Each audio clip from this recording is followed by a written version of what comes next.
Welcome to another Tweedy Pubs video. I'm in Manchester today and I have a special guest with me, the star of WC21 UK Productions Limited. Hello. I'm really looking forward to this today, Tweedy. I love it how you go to these places and try and find the roughest pubs possible, ones with flat roofs, and see if it's kicking off. Oh, I think you were thinking of honest places, weren't you? This is Tweedy Pubs. Oh yeah. We're going to be doing a tour of 5 historic pubs in Manchester today, starting with this gem behind us, the Peveril of the Peak. And it really is a gem. Cheers from the Peveril. Peveril of the Peak, what an amazing name. What a fantastic pub to start at as Yeah. well. I think we've both really enjoyed the gleaming tiles on the exterior. The sunlight shining on those tiles, amazing. It's a listed building and it's also on CAMRA's list of historic pub interiors, and I think 4 of the 5 pubs we're going to see today have that maximal 3-star rating. Wow. So they're the top notch. And this is 3-star. This is a 3-star rating from CAMRA, very well preserved interior. The building, according to Historic England, dates to 1820. I think probably has been in use as a pub with this name since at least the 1830s. It could even go all the way back to 1820. Those tiles, I'm not exactly sure of the date on those. We were talking to the guy behind the bar just now and he thought they might even be post-war. A donation from American soldiers stationed here during the war. Yes, who were having a fun time. We won't say what it was in thanks for. There was a major remodelling here around 1900 and I got the impression that the tiles had been added at that time. That's what I thought I read. It's unusual to see the whole building tiled. When we see these tiled frontages on pubs, it's usually just the ground floor. 3 main rooms today. Where we entered was the public bar side. We're currently sitting in what to me looks like the saloon bar. I think it had a different name, didn't it? They refer it as the smoke room or something traditionally. But this would probably be the posher bit of the pub. You can identify it. Can we see one right There's now? one here, a bell push to call service. So you didn't go to the bar in this one. You pressed the button there and they brought your beer to you. Factory owners, we think, were in here. The other lot were out there. It doesn't feel very pubby, does it? Table service. The screen along the side by the bar counter there, the chap behind the bar was just telling us, was removed because originally that bit of the bar counter wouldn't have needed to provide service. The customer sitting here would have just remained sat. The glasswork is roughly Art Nouveau in style, but I think in what the CAMRA notes describe as the superstructure, the sort of gantry above the bar, that's actually a modern addition, but it's done in the same style as that glazed panelling in the bar back, and it's got these sort of floral motifs and everything. It's all quite Art Nouveau, I suppose. The bits in the bar back, at least, are original, come from that 1900 remodelling, and then some later glazing on the gantry up above the bar was added. I think even late 20th century. But it looks good, doesn't it? You wouldn't guess if you hadn't read that it wasn't original. Absolutely not. And then there is a third room through there that is a little bit more modernised. That's got a pool table and a darts board in it, but that still has a nice screen down at one end. I think that might possibly, again, have been that original glazing with those sort of Art Nouveau motifs. This room also has this charming Victorian style fireplace. Not sure if that is original. Well, I don't know if it's original to the building, Yeah. but it's very similar in design to one I had in a house that I once lived in. But that was Edwardian, that was 1905. Oh, okay. But that sort of fits with the refit, doesn't it? Roughly that remodelling of 1900, yeah.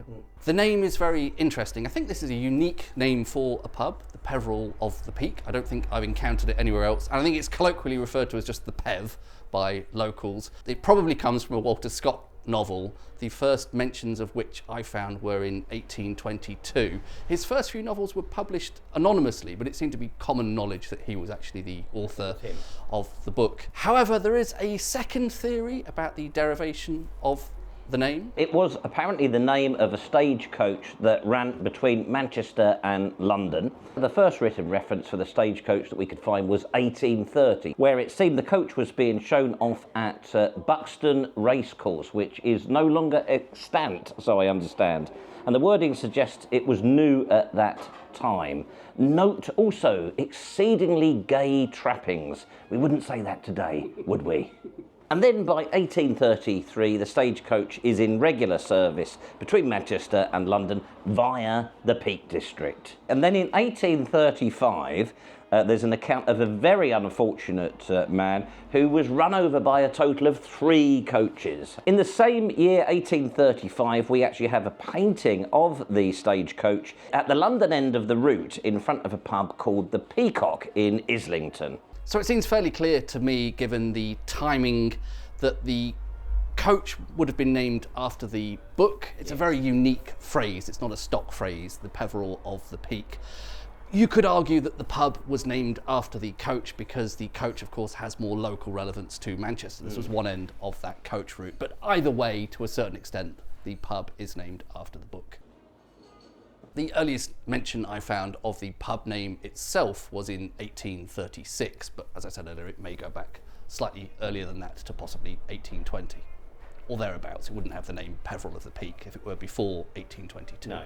You can see the Peveril of the Peak named on this Ordnance Survey map of around 1850. We're very lucky in Manchester that we have good maps from 1850. Right. We're using those a lot today. And zooming out a bit, you can see some of the surrounding businesses that probably would have provided the clientele for the pub at that time. And as we've already alluded to, there are lots of factories in this area at that time, including silk mills, cotton mills, ironworks as well. I've just been asked if I want to do the cowboy bit. There's a slightly bizarre account from 1889 that the landlord at the time had taken a cowboy to court for refusing to pay his bill.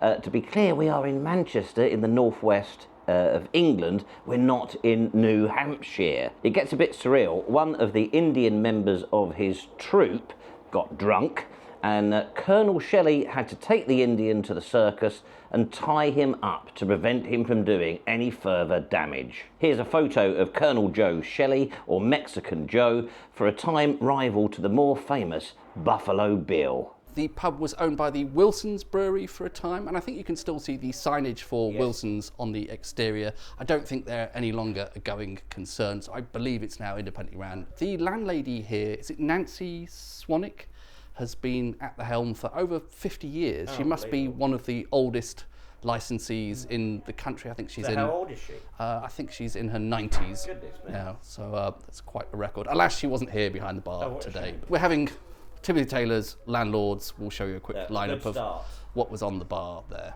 And pub number 2 is the Briton's Protection, and I've always wanted to do that bit.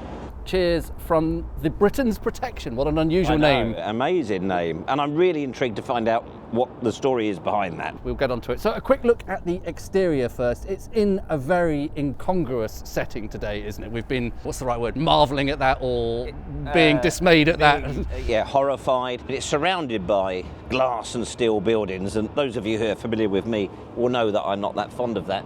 But one of them's even got sort of, would you call it Dubai style advertising on it? It's unbelievable. Yeah, a video screen, hopefully I can get a shot of that video screen, you can see above the pub. So I think there was a campaign here in 2022 at the pub to try and stop the development of those nearby buildings because it would make it look ridiculous. Clearly that failed, and the pub happily lives on, but surrounded by There's something really ironic about the Britain's Protection being surrounded by this. I mean, my problem with all the glass and steel is how generic it is. It isn't British. Could be anywhere. Culturally, it is generic. And yet here it is surrounded by this stuff. It's another listed building, though, and Historic England believe it dates to the early 19th century. Once again, like the Peveril of the Peak, there was some significant remodelling. 1930, mostly internally. You can see that in there, can't you? It's got a 1930s thing going on. The building is in brick, and the frontage of it is rough cast. One side, the brick has graffiti on it. Now, we were just talking just now that we thought probably a building that had been next door to this must have been demolished. What I presume is the original iron girder behind the frontage, behind that column, sort of is sticking out, and then there's a bit of cut-off wall which has had lead lining put on top of it, which I think it must have been joined to something. To walk past this pub, I hope I'm not being unfair in saying I think you might not think it was anything particularly special, particularly given the slightly sort of grim setting of these skyscrapers. But I did a video in Manchester, and I got quite a few critical comments about the glass and steel. Some people think this is great. They're property developers, I imagine. Or footballers, very wealthy footballers. But inside, I think we both agree this is a bit of a gem, isn't it? Absolutely stunning. Blown away by it. The preservation, it's not tatty or tired, is it? It's Yeah. really well preserved. Very good state. As well as having some incredibly unusual features to it, which Yeah. I'm sure we will get onto. Before we get fully inside, the foliate capitals.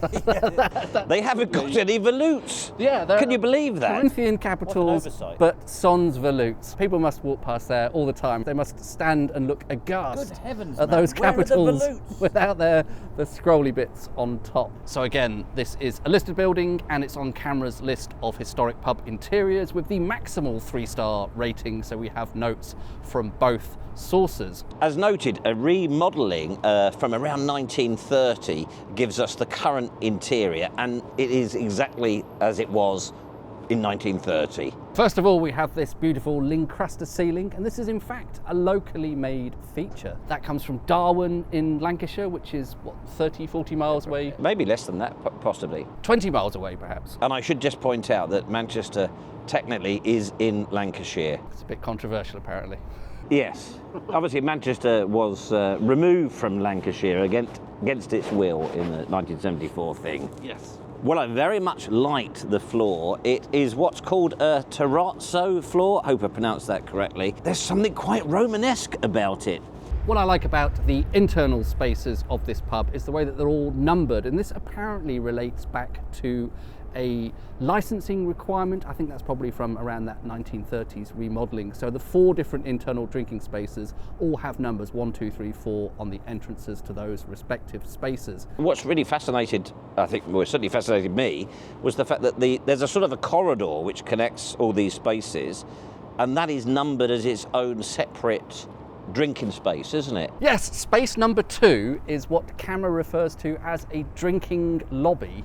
It is effectively just a corridor, but it has some drink shelves running along the side. And that also has tiling that we're going to see later, up to the sort of dado height, or perhaps slightly higher, in a sort of pale white and blue scheme. And that is from the Tetley's era of this pub, when it was a Tetley's brewery pub. And we will see another example of the same tiles later on. I've never seen anything quite like it. It's quite an attractive drinking space, isn't it? It is. You can see how it would work. And that was designed as a drinking space from the outset, from the 1930s at least. And then the 2 rear rooms, I can't remember the numbers, there'll probably be some sort of overlay. 3 and 4. 3 and 4. They are, again, as we saw at the Peveril of the Peak, there is a sort of an uplift in the quality, isn't there, in those rooms. You could tell that they were for the local factory bosses or whoever. More comfortable seating, smarter fireplaces, those 2 1930s fireplaces. And the bell pushes as well, those buttons to call for service. Once again, table service in a pub. It feels wrong, doesn't it?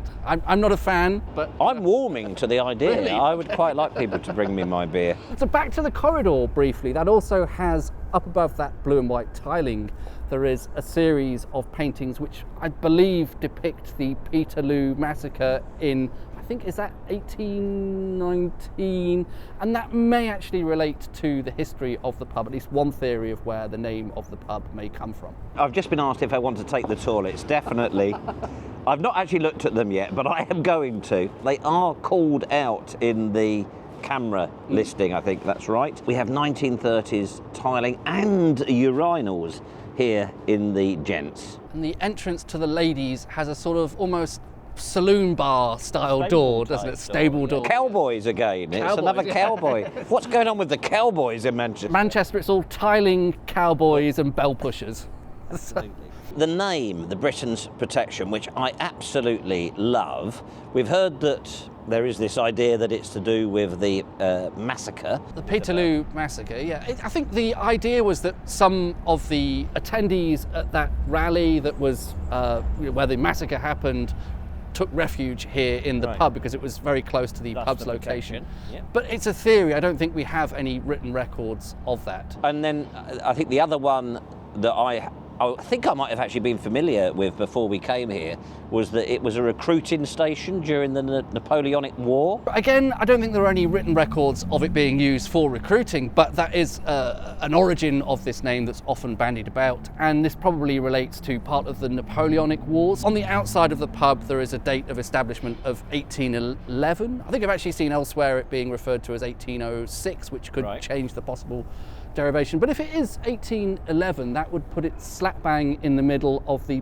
Peninsular War, part of the wider Napoleonic Wars. I think that ran from 1807 to 1814, and at that time, a relatively young Arthur Wellesley, later the Duke of Wellington, had been dispatched to Portugal to protect Portugal from the invading Napoleonic armies. We were always pals with Portugal. Our oldest ally, yeah, famously our oldest ally. And I think the later Duke of Wellington had, by 1808, successfully booted the French out of Portugal. So I think sometimes that incident is referred to as Britain's protection of Portugal. And I suppose if it's Briton with an O-N, that's a singular Briton, and that would actually refer to the Duke of Wellington himself, presumably. The final possible theory, and this is a little bit sketchy, by the time you get to the 1820s, there were at least 2 pubs with a very similar name in Manchester. One, I think, was on the Oldham Road. There is a hint in this article here that actually there may have been a third possible derivation for this term, Britain's protection, that it may have something to do with the Act of Union with Ireland in 1800. This later article refers to Ireland as having made a sacrifice of its independence in return for British protection.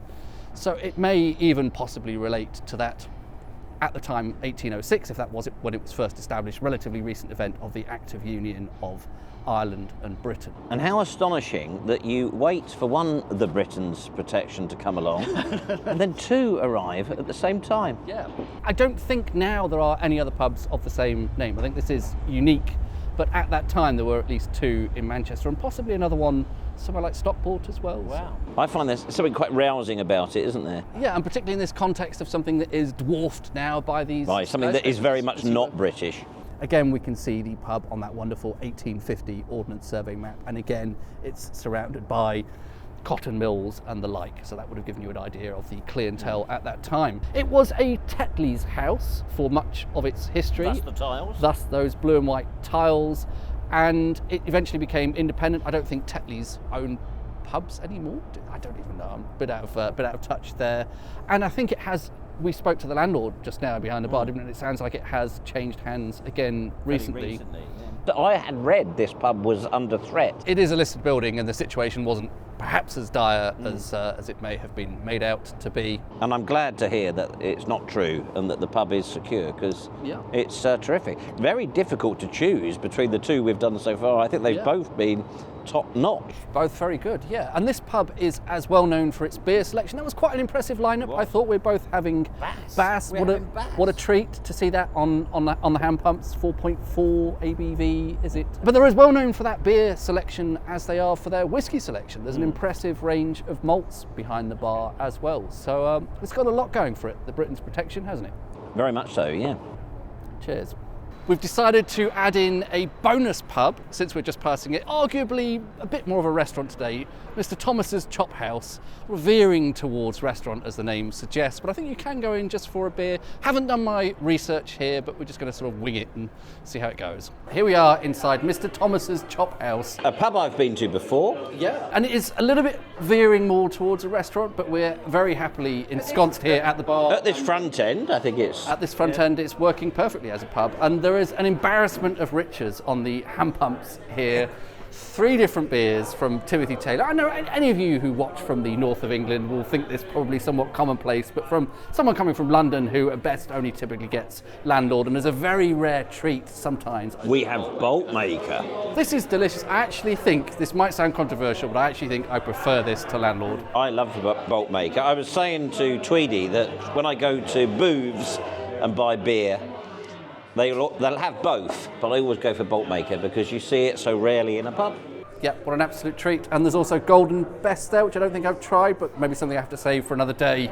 And a beautiful interior. Again, another absolute tile fest. The tiling is just something else. Manchester, all about the tiles. This is also on CAMRA's list of historic interiors, and I'll possibly do some voiceover. Some sort of voiceover. Some sort of voiceover. Through that a little bit. As I said, I didn't do my homework. It just sort of showed up here, but it is beautiful interior and, better still, beautiful beer. Fantastic.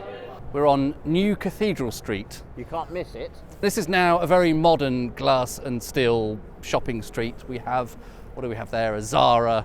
I think we have a Marks and Spencer on this a corner. Boss, a Reese. And all of the trappings of the generic modern urban high street. But this was once Marketplace, and this was once the location of the Old Wellington and Sinclair's Oyster Bar, which we're going to see in a moment just up the street. You think it was an angle there, turning off of there? Yeah, so I think the run that is now New Cathedral Street was originally called Marketplace. We can show you some old maps, and off to my left-hand side over there were two runs called the Old Shambles on the map, two sort of lanes next to each other, and that sort of surrounded what was the fish market, I think. And the Old Wellington was on the corner of Marketplace and Old Shambles. And it really hasn't moved that far, has it? You could just about see it off there in the distance.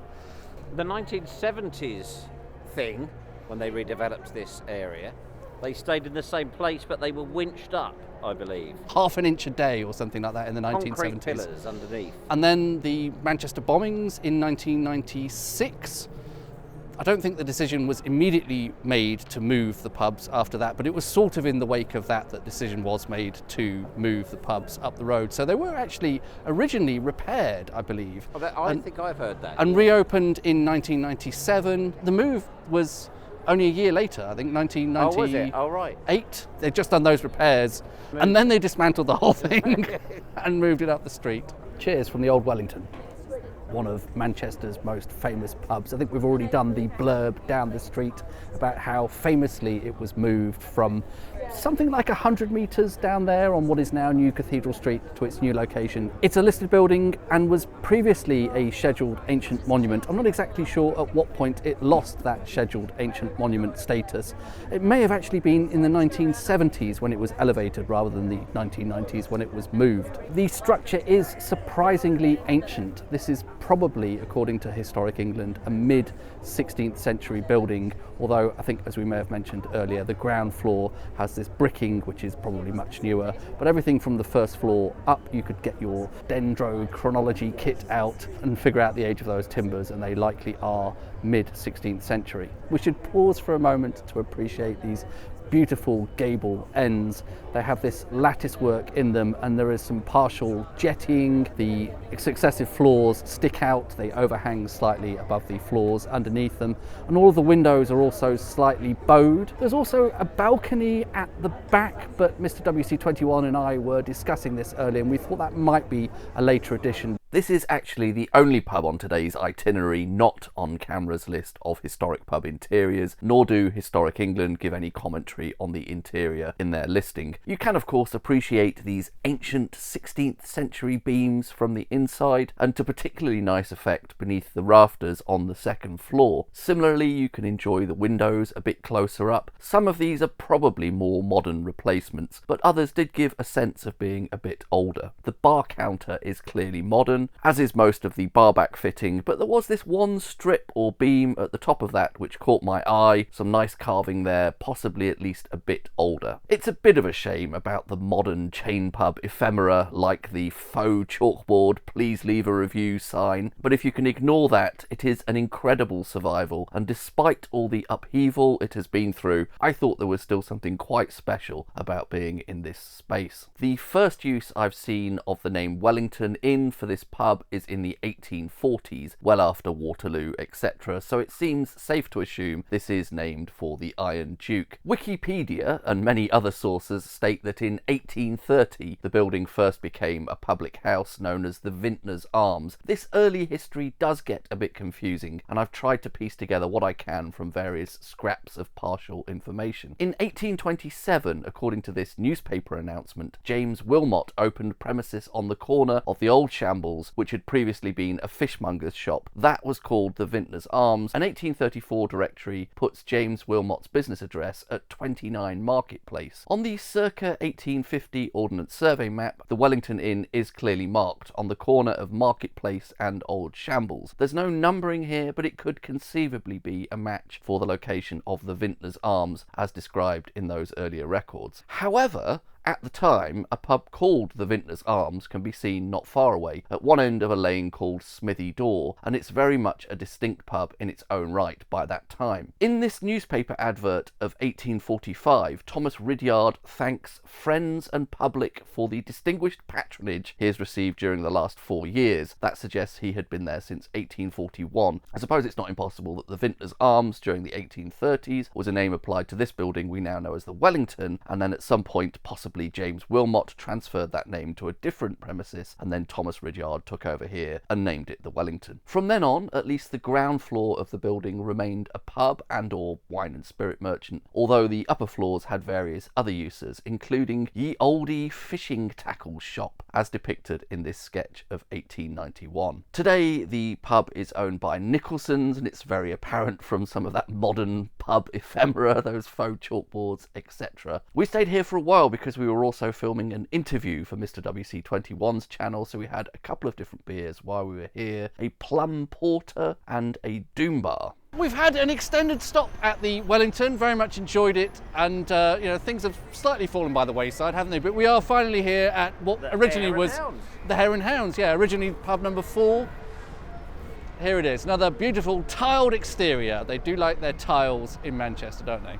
I'm a bit concerned it says smart casual only. Does that mean men in tweed suits not allowed? It's another listed building, and although it originally dates to around 1800, it was remodelled in 1925, and I think that remodelling is responsible for these tiles we see today on the exterior as well as much of the interior. The tiles are described by Historic England as mottled blue-brown. To my eyes there's a hint of green in there. The glass in those windows is frosted and leaded. It's a simple exterior in a way, but it would have stood out in a run of brick buildings. This is another one on CAMRA's list of historic pub interiors, and both they and Historic England underline how unchanged it is since that 1925 remodelling. It was pretty busy while we were there, so it was a little bit difficult to get some of these interior shots without disturbing the locals, but it was great to see a really thriving pub. More tiles inside. A corridor providing access to the 2 bar rooms has tiles in the same style as the one we saw in the Briton's Protection. This was also a Tetley's pub originally. Once again, the bar rooms are numbered, 1 for the front bar, 3 for the rear bar, 2 for the corridor, although I couldn't find the number there, possibly that had been removed. There is a mirrored barback fitting from the 1920s, leaded glazed panels in the gantry above the bar counter in a similar style to the windows, similar glazing in the partitions, entrances, the lights above the doors. The name of the pub sounds very much like a reference to hare coursing, and actually the earliest newspaper mention I found from 1795 seems to back that up. Presumably the Timothy Wood mentioned here was the landlord as well as the huntsman of the Old Hounds. I'm guessing that's the name of a local hunt at that time. Here's a directory listing for the pub in 1788. Again, we can see Timothy Wood at the helm at that time. I would guess, given the name of the pub and Timothy Wood's other occupation, that he might have actually been the first landlord. An article in a local newspaper of 1905 actually has a list of what they believed to be the oldest licensed premises in Manchester at that time, based on licensing records held at the Record Office in Lancaster. That gives a date of 1763 for the Hare and Hounds, although it pales in comparison to Ye Old Seven Stars, for which a date of 1327 is claimed. That would have been near here actually, on Withy Grove. Alas, it was demolished in 1911. And in fact, pretty much everything on the list in that article no longer exists. That article deals with the oldest beer house separately, presumably because that can't be determined based on the usual licensing records. That oldest beer house was also close to the Hare and Hounds here on Shude Hill, and you may find the name familiar, the Rover's Return. That was apparently the inspiration for the pub in Coronation Street. It was a timely tribute, having been demolished in 1958, just 2 years before the venerable soap first aired.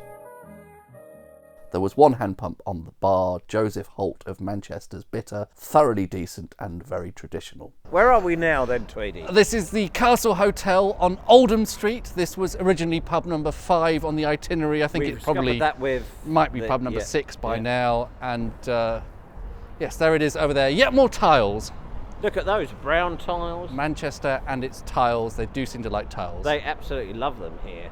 This was another pub where it was very difficult to do any filming inside, so I'm having to do most of this as a voiceover from home. Let's take a look at the exterior first. Like every pub we've seen today, it's a listed building, and Historic England dates it to the early to mid 19th century, with, they say, alterations of around 1900. I think we can be more precise than that and say it was likely remodelled in 1905, which is also when it took the current name. Yet more tiles. Here we have classic brown pub frontage tiles, atop which the pub's name is rendered rather handsomely, I think, in a slightly lighter tone. I think this sign with the pub name dates to 1905, and would it be fair to say the H in the hotel there has a bit of an Art Nouveau flourish to it? Inside, once again, there was formerly a corridor providing access to the bar rooms, but here the partition between that and the public bar has been lost. There is a mosaic bearing the name of the pub, Castle Hotel, in a vestibule, which I think has been remodelled because that partly covers that now. It's a bit difficult to see.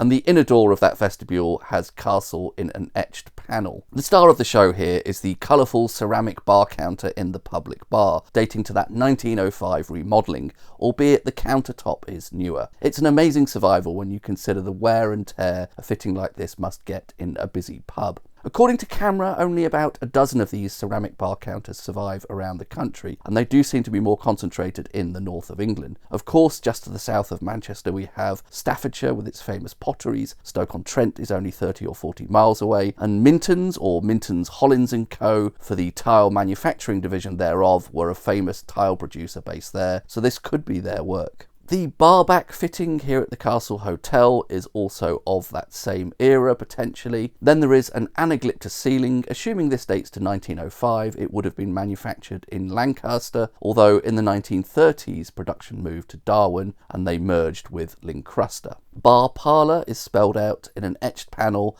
on an entrance to this room. That room has original fixed seating, a Victorian-style fireplace, a nice old piano next to that, and beyond there is a modern room where they have live music, but CAMRA point out the partition wall and the old leaded windows there. The name Castle Hotel. I think the site of Manchester Castle was between Victoria Station and the Cathedral, so not particularly close to this location, about half a mile away perhaps. It was already long gone by the time the pub took this name, which I believe was in 1905. It had several other names prior to that, including the Crown and Anchor and various variations of the Clock Face. It may have even confusingly used both of those interchangeably for a while. In March 1873 we have a railway clock face on Oldham Street, the house of Mr. Blundell, but 2 months later in May of 1873 there's the Crown and Anchor, and Mr. Blundell is confusingly only just being made licensee. In April 1890 we have the clock face here at 66 Oldham Street, and later in that year, in September, it's back to being the Crown and Anchor again. On that circa 1850 OS map, it's named the Crown and Anchor.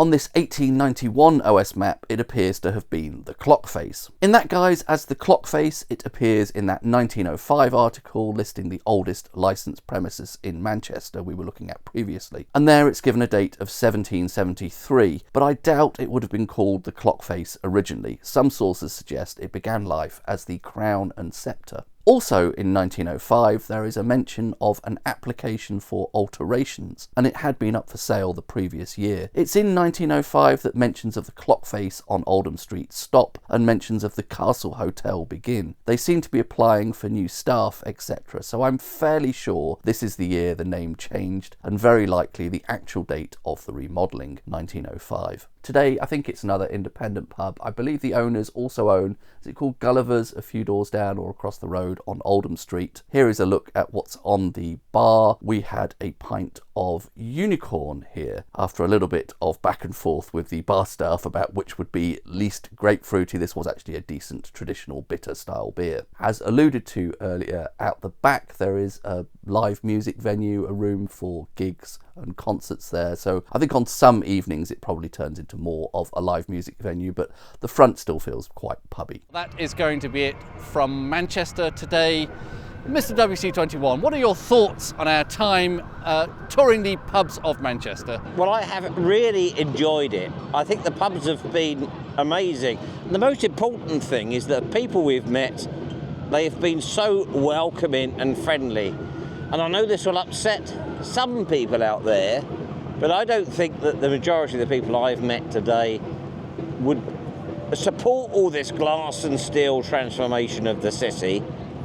I think they really appreciate the past. That's definitely the sense I've had from the people we've spoken to in the pubs. First of all, wonderfully warm welcome here in Manchester from the people working in the pubs and from the other customers that we've spoken to. Incredibly welcoming, friendly, warm, very nice. And also, they're clearly clinging on to those beautifully preserved pub interiors because it is such a stark contrast with To what's around them. the steel. And obviously this happens everywhere. We have this in London as well. But so I'm happy that there are at least those pubs as the vestige of that sort of earlier, happier really time. Would like to thank Mr. WC21 very much for accompanying me. It's a real treat to have a co-presenter for a change, to share the burden. Now, some of you have very kindly asked if there is a way of buying me a pint. I've always resisted until now, and there is now a way you can buy me a pint. That sounds good. And the best thing is, it won't cost you a penny. I have a bet with Mr. WC21 here that his channel will reach 10,000 subscribers by the end of March. And if that is the case, he will buy me a pint. I definitely will. So the best way any of you watching right now could buy me a pint is to go and check out Mr. WC21's videos. I'll put a link to that up in the corner. If you're interested in history beyond pub history, then this is my absolute favourite channel on YouTube. Please go and take a look at Mr. WC21's videos. Please come and like and subscribe. I'm so drunk now. And if he gets to 10,000 subscribers by the end of this month, I get a free beer. You definitely do. If that's not incentive enough, I don't know what is. So you can make me happy by doing that, or you can make him happy by doing that. I mean, what's to lose? Yeah, what reason would you not do It this? will cost you nothing. Don't you want to make people happy? Yeah. Thank you very much for watching. Thank you very much, Mr. WC21, for keeping me company. It's been an absolute delight. Brilliant. Really, really brilliant. Thank you. We'll see you on the next one. Bye-bye.